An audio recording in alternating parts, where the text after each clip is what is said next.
바알 사이에서 머뭇거릴 것이냐. 그 메시지를 지금 똑같이 주고 있는 것이죠. 언제까지 도대체 너희들이 하나님도 섬기고 교회도 다니면서 거기도 출입할 것이냐. 여러분, 거기가 어딘지 여러분만이 아십니다. 목사님들은 알 수가 없어요. 저도 목회하고 있고 목사지만 주일날 단정하게 옷 입고 이게 참 그런 모습으로 와서 앉아있는 걸 보면 참 성실한 신앙인으로 보입니다. 하지만 돌아섰을 때 자신의 모습은 자신만 알고 하나님만 아는 게 있어요. 이리 갔다 저리 갔다. 교회를 너무 성실하게 잘 나오지만 그건 겉모습일 뿐 실제 그 사람의 속모습은 그렇지 않은 또 다른 이중적 삶. 이걸 지금 경고하시는 거예요. 교회를 향한 주님의 메시지 두 번째. 교회는 뭐라고요? 영적 싸움의 현장입니다. 지금 우리는 we're living on the battlefield. spiritual battlefield. 저와 여러분은 삶 자체가 영적 전쟁터에 지금 있는 거예요. 아까도 말씀드렸지만 그래도 여기 캐나다는 그래도 사회주의 국가이기 때문에 참 이렇게 욕심을 많이 부릴 수 없도록 제도를 만들어 놓은 것 같아요. 하지만 미국은 다릅니다. 미국은 소위 우리가 말하는 자본주의 아시죠? 돈만 있으면 자기가 원하는 거 얼마든지 챙길 수가 있어요. 그럼 뭐 의사 되고 변호사 되고 이런 걸 통해서 어마어마한 돈을 모을 수도 있는 것이죠. 근데 제가 공부했던 영국만 해도 여기도 그런지 모르겠습니다만 의사가 월급제예요. 캐나다는 어떻습니까? 월급제인 분들 대체적으로 공무원이죠. 그러니까 의사가 자본주의 사회에서는 공무원이 거의 없어요. 나라에서 운영하는 커뮤니티 헬스 센터 외에는 공무원들이 없다고요. 근데 다 자기 병원을 차리죠. 근데 영국은 그게 아니라 월급제이기 때문에 욕심을 부릴 수가 없게 돼 있어요.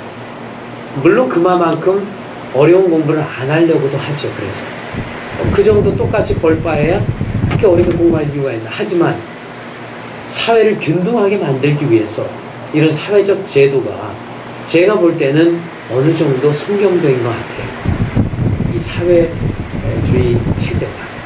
그래서 과한 욕심을 갖지 않도록. 근데 미국은 자본주의가 사실 미국을 점점 어디로 몰고 가고 있냐면 지옥의 나라로 끌어가고 있습니다. 제가 조금은 성급하게 지금 빨리 여러분들에게 답을 드렸지만 계시록 마지막 부분에 가서 이 시대에 여러분들이 정말 궁금해하는 적그리스도는 누굽니까? 666은 어디다 맞는 겁니까? 아마 여러분들이 그 궁금하시지 않겠어요? 조금 명확하고 진정성 있게 알려드릴게요. 근데 조금 기다리셔야 돼요. 그동안 우리가 알고 있는 이 표에 대한 베리베리 집이냐 아니면 바코드냐 이런 거에 많이 치우치기도 하고 오해도 하고 그랬는데 이 성경은 그런 얘기를 하고 있지 않습니다.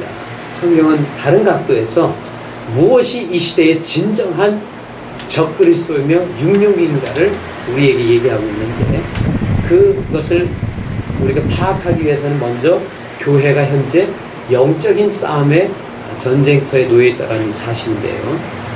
자본주의와 쾌락주의입니다. 영적 싸움에서 이기는 자들에게 주시는 하나님의 보상이 있는데 그 보상이 그냥 보상이야. 여러분들이 받고 싶은 보상은 뭐예요? 내가 하나님을 열심히 믿고 마지막 시대에 내가 신앙을 타협하지 않고 예수님만 믿겠다고 하는 이 간절한 고백과 헌신 이런 것을 통해서 여러분들이 보상받고 싶은 게 뭐예요? 돈 몇 푼 받고 싶으신 거예요? 근데 주님 뭐 딴 거 없고 그냥 한 10만 불만 주신다면 뭐 그걸로 제가 땡치겠습니다. 그래요? 10만 불 가지고 되겠습니까? 받으려면 더 종말론적인 약속은 그게 아니에요. 영원한 것이에요. 진짜 영원한 것. 그 어떤 것과도 비교할 수 없고 그 어떤 것과도 측량할 수 없는 그것이에요. 뭐예요? 다 한번 볼까요? 그 약속이 하나님의 나무에 있는 생명의 나무 과실을 먹게 할 것이다. 생명의 나무 과실을 먹게 할 것이다. 이건 과거로 돌아가서 창세기에서 아담과 하와가 무엇 때문에 타락하게 되죠? 입이 있는데 말을 안 하시면 말을 하도록 제가 한 분 한 분을 시켜드릴 수도 있고. 자, 무엇 때문에 타락하게 되죠? 선악과를 따먹었습니다. 자, 선악과는 하나님께서 금지하신 과일이었어요. 근데 따먹었다는 얘기죠. 선악과를 먹고 타락했으니 이제 살 길은 유일하게 하나, 생명나무의 과실을 먹으면 되는 거예요. 하지만 하나님은 어떻게 하십니까? 스스로 그것을 들어서 먹을까 하나님께서 염려가 되셔서 그들을 쫓아버립니다. 에덴에서 쫓아내버리고 화영검, 불검을 쳐버리시죠. 자, 에덴 동산은 어디 있을까요? 그럼 지금 잘 보셨어요. 그래서 에덴 동산은 어딘가에 있을까요? 분명히 성경에 에덴 동산에 하나님께서 동산을 거니셨고 아담과 하와와 교제도 하셨어요. 그렇다면 결국 하나님의 임재를 얘기하는 겁니다. 하나님이 계셨던 곳이에요. 그러나 하나님이 이들을 쫓아냈다라는 그 표현에서 우리가 뭐 두 가지 해석이 가능한데요. 하나는 하나님의 임재를 거둬가시는 거죠. 하나님이 더 이상 거기에 계시지 않으면 거기는 에덴이 아닌 것입니다. 하지만 물론 어떤 특정한 에덴이라고 하는 지역이 있었을 가능성이 충분히 있습니다. 그러면서 거기를 쫓아내버리고 하나님도 거기를 떠나심으로 그곳은 폐허가 되었고 지금 어느 성사학자도 지리학자도 거기가 어디쯤일 것이다라고 예측하기 어려워요. 사실은 우리의 기억과 역사 속에 남아있지 않는 곳이 에덴이에요. 그렇기 때문에 굳이 찾으려고 애쓸 필요 없어요. 화영검을 두셨다는 얘기는 뭐예요? 절대로 인간 스스로 구원할 수 없도록 인간의 자력권으로 안 된다는 것이죠. 그래서 불교, 그 다음에 유교, 기독교를 우리가 3대 종교라고 우리 한국에서 얘기하고 있죠. 근데 3대 종교의 특징을 한번 간략하게 얘기하면 어떤 사람이 자칫 실족을 해가지고 물에 빠졌단 말이죠. 허우적거리고 있는데 수영을 못해요. Oh, help me to get out of here. 누가 나를 도와주세요. 그때 유교의 맹자가 지나가다가 이래요. 유교는 예방종교의 예방종교. 프리벤티브한 거죠. 아유, 그러게 내가 일찍이 뭘 했어. 조심하라고 그런 물가에 가까이 가지 말라고 그렇게 일렀거든. 말을 안 들어먹고 가더니 어쩔겠냐 내가. 내 말만 들었으면 안 돼. 이런 식으로 가르치는 게 유교라고. 사실은 모든 유교의 깊은 내용들과 철학들을 한마디로 종합해서 얘기하기 물론 어렵습니다만은 1차 교훈이에요. 그래서 그 교훈을 주고 깨닫지 못하면 끝이에요. 그리고 그 이행하지 못하면 그걸 끝이에요. 그런데 불교는 어떻습니까? 불교는 이렇게 와가지고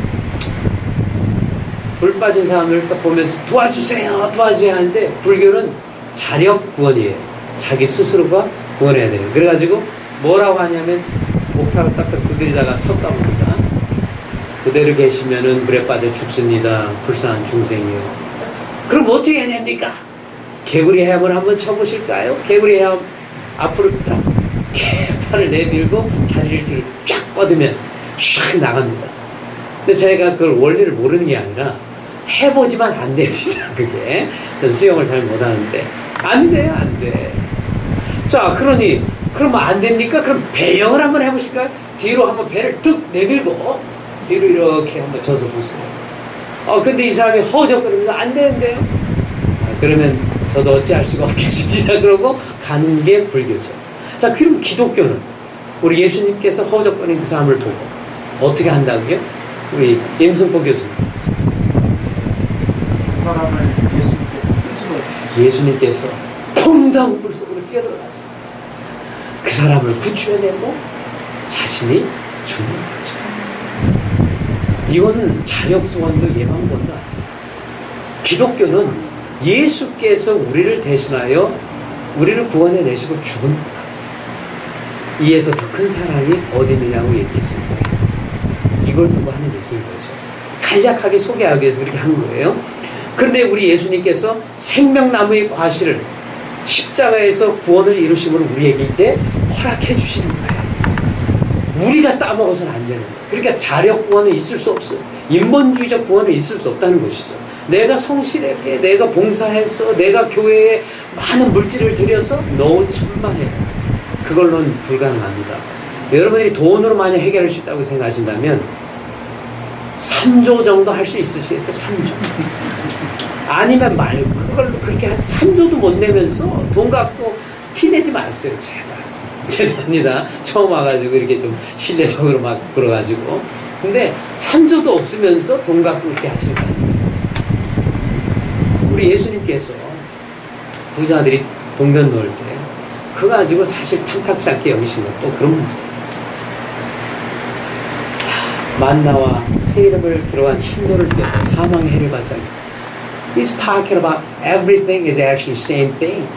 Eternal life. 영원한 생명을 주시겠다는 약속이에요. 만국을 다스리는 분이 있어요. 제가 좀 이따 말씀드리지만요. 옆에 계신 분들이 이렇게 한번 보면 When you turn to each other and see, you know, that's your wife or a wife and husband, right? That's not all. This is multiple person. You're multiple person as well. You're not living just with your wife. You're living with wife plus something else. You know what it is? And she's not just she. She's more than she. She's a church. She's the saved one. She has eternal one. Abundant. She's got abundant blessings. So you are with her and her blessings plus everything else. 모든 것들을 더하는 하나님의 축복의 권세가 함께 있는 분과 살고 있는 거란 말이죠. 옆에 계신 분들이 눈에 딱 비치는 정도의 내 눈에 들어오는 동공에 들어오는 정도의 사람이 아니라는 의미를 하고 있는 겁니다. 그렇다면 우리는 서로에 대해서 단순히 그냥 리스펙트가 아닌 것이죠. 단순히 그냥 존경하고 이해해주는 정도가 아니라 사실은 이분들 안에 예수 그리스도의 형상이 생명책에 흰옷을 입고 있고 구원받은 가치 있는 존재이기 때문에 함부로 대할 수가 없는 그 중요한 존재들인 것입니다. 하나님 성전의 기둥과 하늘에서 내려오는 새 예루살렘 이름과 나의 이름을 새 이름을 그 위에 기록할 것이다. 빌라델비아에게 주신 약속의 말씀. 그 다음에 하나님의 보좌에 앉게 해주실 것이다. 뭐 이런 약속들을 주셨어요.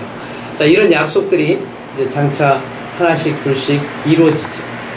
반면에 이러한 하나님의 약속을 받지 못하는 자들이 있게 돼요. 여기에서 이기지 못하는 자들입니다. 종말의 시대를 살고 있는 저와 여러분에게 숙제는 이겁니다. 과연 이기는 자일 것인가, 지는 자일 것인가. 이기는 자. 여러분은 이기는 자가 되어야 됩니다. 아까 신천지의 교주였던 이만희 씨는 자기를 가르쳐 이기는 자라고 합니다. 그래서 내가 너희들을 축복해 주면 너희들이 14만 4천의 대열에 들 수 있다라고 얘기하는 것이죠. 사람들 그 14만 4천의 대열에 들기 위해서 온갖 몸부림을 치게 됩니다. 하지만 14만 4천의 수가 넘었습니다. 그러면 14만 4천 1은 어떻게 될까요? 2는 또 어떻게 될까요? 이 사람들은 그걸 좀 가지를 또 치기 시작합니다. 14만 4천의 그룹을 좀 더 확장하는 것이죠. 2단은 어쩔 수가 없습니다. 자, 패배하는 자들의 특징을 한번 보시고요. 잠깐 보죠. 두려워하는 자들, 믿지 않는 자들, 행음하는 자들, 우상숭배자들, 거짓말하는 자들. 성경을 한번 찾아서 집에 가서 한번 쭉 읽어보세요. 과연 나는 이기는 자인가? 지금 이 종말의 교회로서 내가 종말의 신자로서 이기는 자인가 아니면 패배하는 자의 특징을 가지고 있는가를 이 성경 속에서 나를 점검해봐요. 자, 같이 한번 읽을까요? 시작.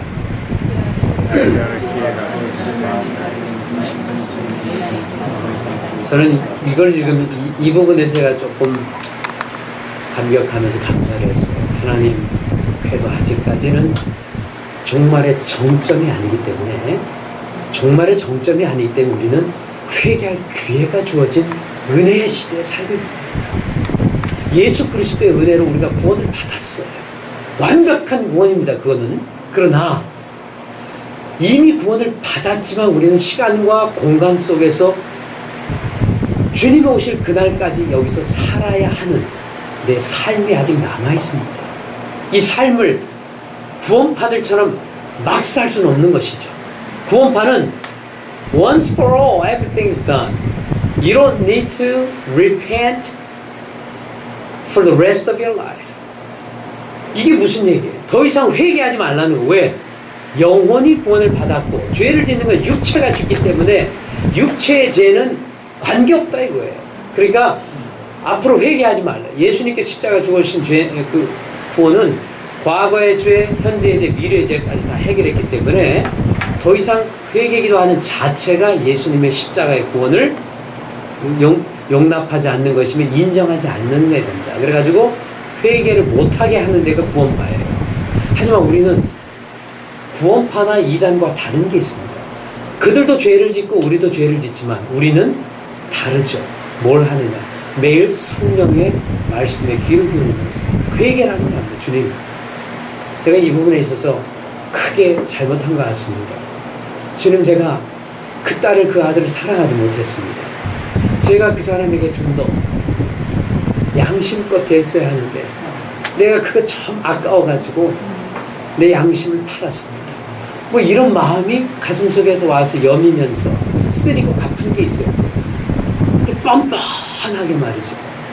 그렇게 남의 걸 등치고 아무런 양심의 가책이 없는 것은 자기를 돌아봐야 할 문제가 있는 것이다.